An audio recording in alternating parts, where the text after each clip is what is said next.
3 দিনের মাথায় আক্রমণ করা হয়। পরবর্তীতে আপনারা ইতিপূর্বে জেনেছেন এই মুসাব্বির ভাই শরীফ শহীদ ওসমান হাদি ভাই জানা যায় বিপ্লবাত্মকভাবে শরীফ ওসমান হাদি ভাইয়ের শাহাদাতের বদলা নেওয়ার অঙ্গীকার করেছিলেন। তারই ধারাবাহিকতায় আমরা দেখতে পাচ্ছি তাকেও দুর্বৃত্তের মাধ্যমে যে কোনো অজুহাতেই হোক, যে কোনো সিস্টেম মাধ্যমেই হোক তাকে নিহত শহীদ করা হয়েছে। আমরা দেখতে পাচ্ছি জুলাই আন্দোলনের সাথে সক্রিয় প্রত্যেক সদস্যকে কোনো না কোনো ভাবে হয়রানি করা হচ্ছে। সুরভিকে মিথ্যা মামলায় হয়রানিমূলক ভাবে রিমান্ডে নেওয়ার পর শক্ত অবস্থানে জুলাই আন্দোলনকারীদের শক্ত অবস্থানের কারণে তাকে জামিন দিতে বাধ্য হয়েছে। আমরা বলতে চাই এই ইন্টেরিয়াম সরকার, আমরা আমাদের আগের বক্তব্যে অসংখ্যবার বলেছি ইন্টেরিয়াম সরকার একটা খোঁজা সরকার। এই ইন্টেরিয়াম সরকারের কোনো গাছ নেই। এই ইন্টেরিয়াম সরকার যাদের বদৌলতে এই মসনদে বসেছে তাদের উপরে এখন ছুরি বসানোর চেষ্টা করছে। আমরা সতর্কভাবে বলে দিতে চাই জুলাই আন্দোলনের প্রত্যেকটা সৈনিক এখনো জীবিত। আপনি একজন একজন করে তাদেরকে বিভিন্ন পয়দায় বিভিন্ন মাধ্যমে নিহত করে শহীদ করে আপনি জুলাই আন্দোলনের স্পিরিটকে দবিয়ে দেওয়ার চেষ্টা করবেন।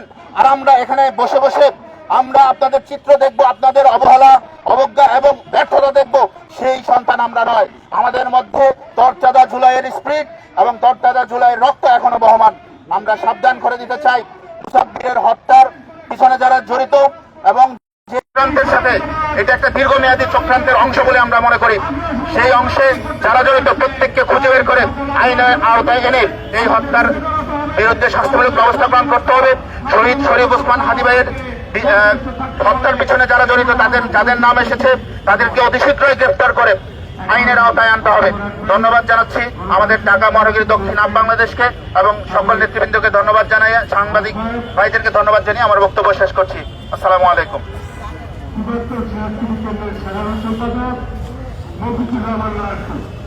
ধন্যবাদ মুন্সি আব্দুল আলিম ভাইকে। এ পর্যায়ে বক্তব্য নিয়ে আসছেন ঢাকা মহানগরী উত্তরের সংগ্রামী আহ্বায়ক জনাব আহমেদ চৌধুরী ভাই। জনাব আহমেদ চৌধুরী ভাই এখন বক্তব্য নিয়ে আসছেন। বিসমিল্লাহির রহমানির রহিম। আসসালামু আলাইকুম প্রিয় সাংবাদিক বন্ধুরা এবং আপ বাংলাদেশের সর্বস্তরের নেতাকর্মী। আজকের এই প্রোগ্রামে উপস্থিত আছেন আপ বাংলাদেশের মুখ্য প্রধান সংগঠক জনাব নাইম ভাই সহ সকলকে আন্তরিক ধন্যবাদ। প্রিয় ভাইয়েরা, আমরা জুলাই যে নতুন সরকারকে আমরা ৩৬শে জুলাই যে নতুন সরকার উপহার দিয়েছি, আমরা ভেবেছিলাম আমরা একটা নতুন বাংলাদেশ পেয়েছি। আমরা ভেবেছিলাম এই বাংলাদেশ আমাদের জন্য নিরাপদ। কিন্তু আমরা কি দেখলাম? আমাদের পূর্ববর্তী বক্তব্য বলে গেছেন চট্টগ্রামে আপ বাংলাদেশের একজন অন্যতম সংগঠক শহীদ তাহমিদ হত্যার মাধ্যমে এই হত্যাযজ্ঞ শুরু হয়েছে। শুধু তাই নয়, শহীদ তাহমিদ হত্যার পরে আমাদের জুলাই যোদ্ধা একজনকে আপনার সিলেটে পুলিশ প্রশাসন কর্তৃক হয়রানি করা হয়েছে। এরপরে আমাদের সুরভি বোনকেও প্রশাসন কর্তৃক হয়রানি করা হয়েছে। এরপরে আমরা এছাড়াও আমরা দেখলাম আমাদের জুলাইয়ের অন্যতম যোদ্ধা শহীদ ওসমান হাদিকে হত্যা করা হয়েছে। এই হত্যার মধ্যেই কি হত্যাযজ্ঞ শেষ হয়েছে? না ভাইয়েরা, হত্যাযজ্ঞ চলছেই। আমরা বলেছিলাম দিল্লি না ঢাকা, ঢাকা ঢাকা। এই দিল্লি না ঢাকা, ঢাকার যে স্লোগান, সেই স্লোগান আমরা দিতেই থাকবো। কিন্তু এই বাংলাদেশ বিরোধী অপতৎপরতা চলছে, আধিপত্যের যে নিশানা বাংলাদেশকে লক্ষ্যভ্রষ্ট করছে, তারাই আমাদের ভাইদেরকে হত্যা করছে, আমাদের জুলাই সৈনিকদেরকে হত্যা করছে। আমাদের পূর্ববর্তী বক্তা অলরেডি বলেছেন ভাই, আমাদের বিএনপির অন্যতম দায়িত্বশীল সালাউদ্দিন ভাই নাকি বলেছে আমাদের বিএনপির এক কর্মী হত্যা নাকি বিচ্ছিন্ন হত্যা।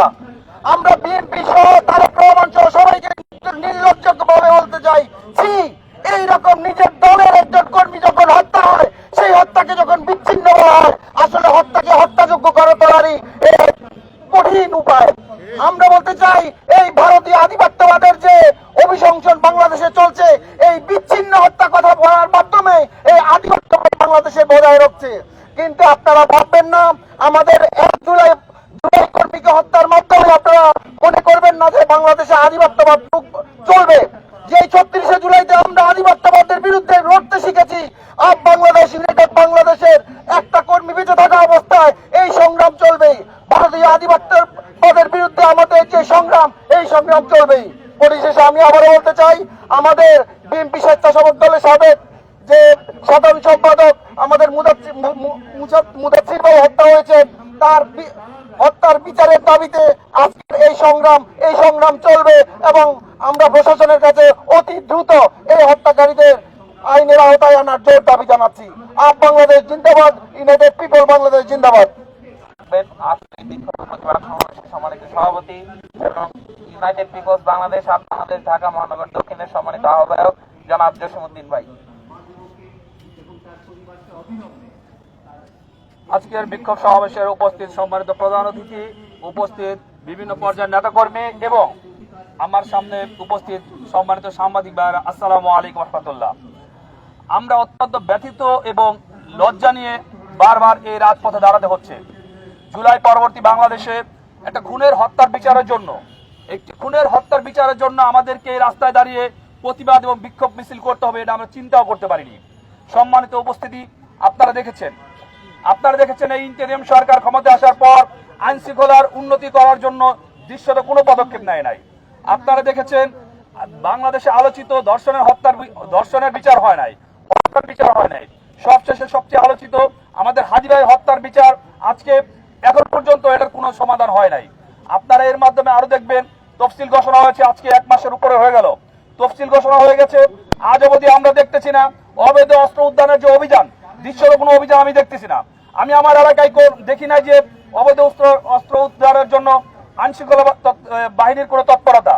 আমি স্বরাষ্ট্র উপদেষ্টাকে স্পষ্টভাবে বলতে চাই, আজকের এই বিক্ষোভ থেকে স্পষ্টভাবে বলতে চাই, আপনি আপনার দায়িত্ব পালনে ব্যর্থ হলে আপনি স্বেচ্ছায় পদত্যাগ করুন, নতুবা আপনার এই পোস্ট থেকে আপনাকে কিন্তু টেনে নামা হবে। এইখান থেকে আমরা বলতে চাই, বাংলাদেশের প্রত্যেকটা মানুষ আমাদের ভাই। একটা জীবনের আমরা আর দেখতে চাই না এভাবে জোরে পড়ুক।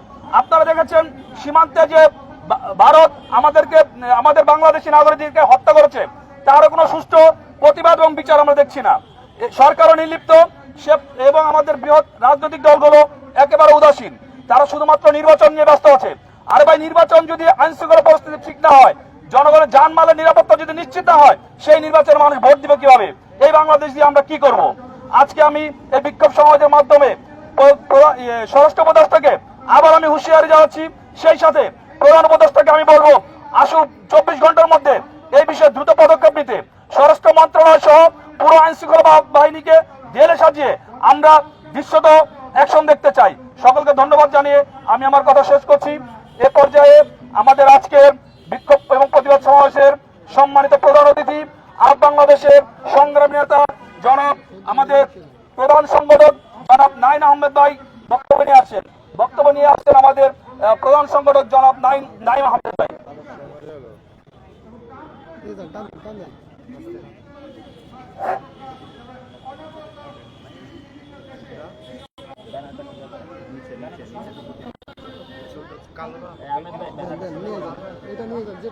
বিসমিল্লাহির রহমানির রহিম। বাংলাদেশকে একটি ব্যর্থ রাষ্ট্র হিসাবে প্রতীয়মান করার জন্য একটি চক্র গভীর ষড়যন্ত্রে লিপ্ত হয়েছে।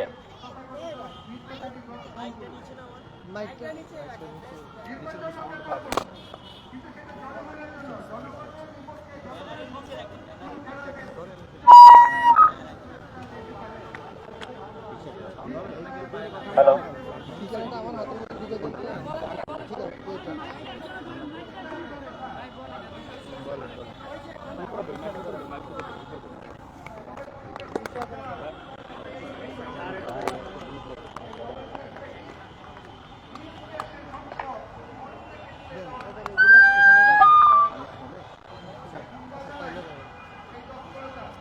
বিসমিল্লাহির রহমানির রহিম। সংগ্রামী ভাই বোনেরা, আপনারা ইতিমধ্যে লক্ষ্য করেছেন বাংলাদেশকে একটি ব্যর্থ রাষ্ট্র পরিণত করার জন্য একটি কুচক্রী মহল বাংলাদেশে ধারাবাহিকভাবে স্যাবোটাজ ঘটিয়ে যাচ্ছে। আমাদের আপ বাংলাদেশের সংগ্রামী নেতা শহীদ তাহমিদ, শরীফ ওসমান বিন হাদিম, দীপুচন্দ্র দাস এবং গতকালকে স্বেচ্ছাসেবক দলের নেতা মুসাব্বির ভাইকে হত্যা তারই ধারাবাহিকতার একটি অংশ মাত্র। প্রিয় সংগ্রামী ভাইরা, জুলাই গণ অভ্যুত্থানের মধ্য দিয়ে বিচার সংস্কার ও নির্বাচন আদায়ের লক্ষ্যে যে ইন্টারিম সরকার গঠিত হয়েছিল, আমরা আশা করেছিলাম হাসিনা আমলের মতো গুম খুন এই জুলাই অভ্যুত্থান পরবর্তী বাংলাদেশে আর চলবে না। কিন্তু আমরা পরিতাপের সহিত লক্ষ্য করলাম এই সরকারের আমলে গত এক বছরে বাংলাদেশের ৩,৫০০-এর অধিক মানুষকে খুন করা হয়েছে। একটি অভ্যুত্থান পরবর্তী রাষ্ট্রের জন্য এটি হতাশাজনক ও লজ্জাজনক। আমরা বলেছিলাম গুম খুন বন্ধে আওয়ামী ফ্যাসিস্ট যারা প্রশাসনের বিভিন্ন পর্যায়ে রয়েছে তাদেরকে সরিয়ে দিয়ে বাংলাদেশপন্থী লোকজনকে নিয়োগ দিয়ে বাংলাদেশের আইন শৃঙ্খলা পরিস্থিতি স্বাভাবিক করার জন্য। কিন্তু এই ইন্টারিম সরকার সেটি করে নাই। এর ফলশ্রুতিতে আমরা এখন যে অবস্থা দেখতে পাচ্ছি, যেই খুনের মহোৎসব আমরা দেখতে পাচ্ছি, তাতে মনে হচ্ছে বাংলাদেশে একটি হরর মুভির স্ক্রিপ্ট এখানে বাস্তবায়িত করা হচ্ছে। আমরা জানি না সেই স্ক্রিপ্ট আমাদের পার্শ্ববর্তী দেশ থেকে এসেছে কিনা। এরই পাশাপাশি আমরা আরো একটি জিনিস আপনাদের সামনে নিয়ে আসতে চাই। বাংলাদেশে গত এক বছরে বিএনপির অভ্যন্তরীণ কোন্দলে প্রায় শতাধিক মানুষের জীবন দিতে হয়েছে। বিএনপির ভারপ্রাপ্ত চেয়ারম্যান জনাব তারেক রহমান বাংলাদেশে আসার মধ্য দিয়ে আমরা আশ্বস্ত হয়েছি, আমরা বিশ্বাস করতে চাই বিএনপির অভ্যন্তরীণ এই কোন্দল আর থাকবে না। তারা সেই খুনাখুনির পরিবর্তে একটি ইতিবাচক ধারার রাজনীতি বাংলাদেশের মানুষকে, জাতীয়তাবাদী শক্তিকে উপহার দিবে। কিন্তু আমরা যখন দেখলাম তারই দলের শীর্ষস্থানীয় একজন কর্মী মারা গেল,